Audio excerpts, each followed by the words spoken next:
तो सबसे पहले जो परमात्मा ने आकर के हम सभी को लक्ष्य दिया है कि हम कौन हैं।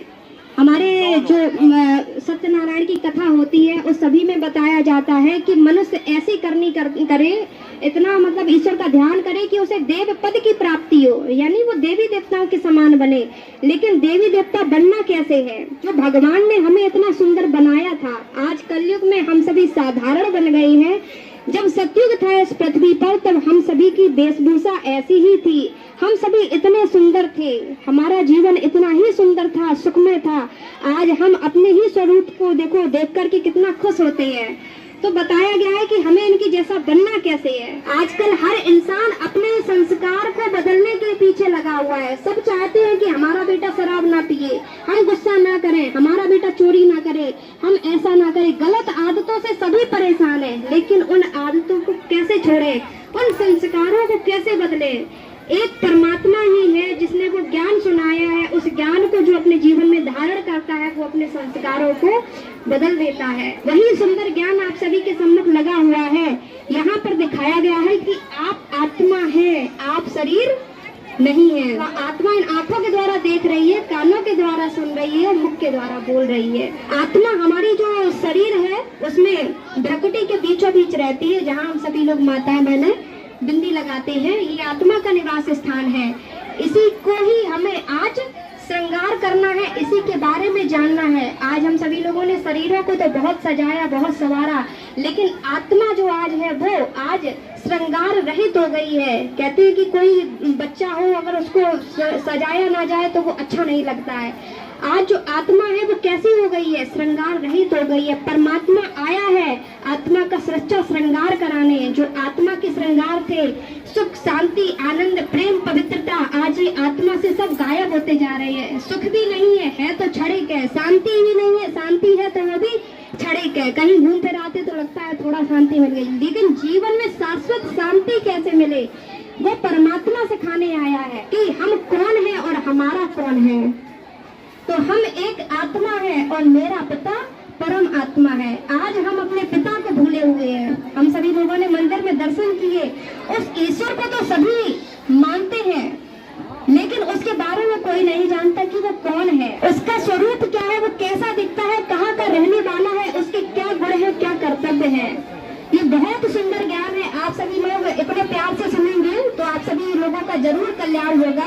तो इस चित्र में दिखाया जा रहा है कि परमात्मा शिव, जिनकी हम सभी लोगों ने अंदर मंदिर में जो है पूजा की, वो कौन है? वही है परमात्मा शिव, ज्योति बिंदु स्वरूप। शिवलिंग में जो हम सभी लोगों ने दर्शन किया, उसको नमस्कार किया, कौन से स्वरूप को देखा? आप सभी लोग इतने लोग हैं, आप लोग बताएं आपने परमात्मा के किस स्वरूप को वहाँ पर देखा? आप लोग अभी नहीं जानते। आप सभी लोगों ने सब दर्शन किए हैं, लेकिन इतना गौर से नहीं समझा, न जाना। जो शिवलिंग में दिखाते हैं, जो त्रिपुंड बनना होता है, उसके बीच में जो बिंदु लगी होती है, वही परमपिता परमात्मा का प्रतीक है। उसी को हम सभी लोग पूजते हैं, उसी को हम सभी लोग नमस्कार करते हैं। लेकिन वो है कौन, कहाँ का रहने वाला है? कहते हैं वही मेरा पिता है, परम पिता।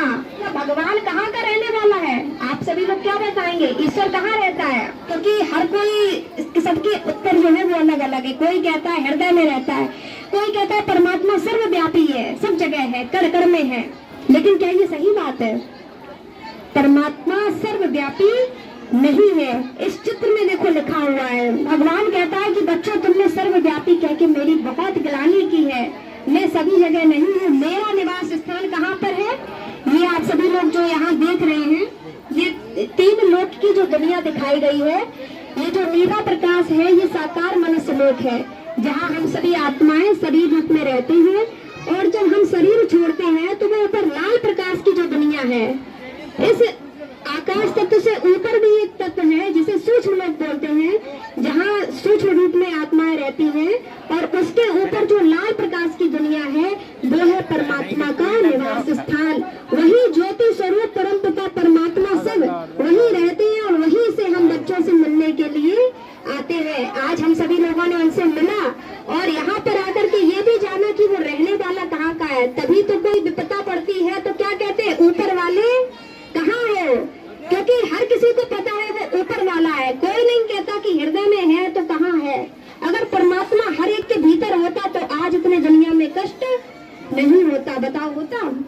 अगर आपके भीतर भी परमात्मा है, मेरे भीतर भी परमात्मा है, तो इतनी दुख अशांति संसार में नहीं होती।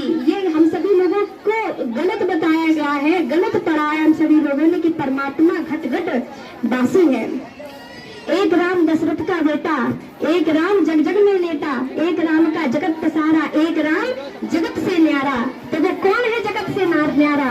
परमात्मा राम है। ये जो दिखाया जा रहा है बिंदु बिंदु ये जो रखे हैं, ये हम सभी आत्माओं का निवास स्थान है। कहते हैं कि हम आत्मा जो है शरीर छोड़ते हैं, हमारे शरीर को जला दिया जाता है, लेकिन हम जाते कहाँ पर हैं?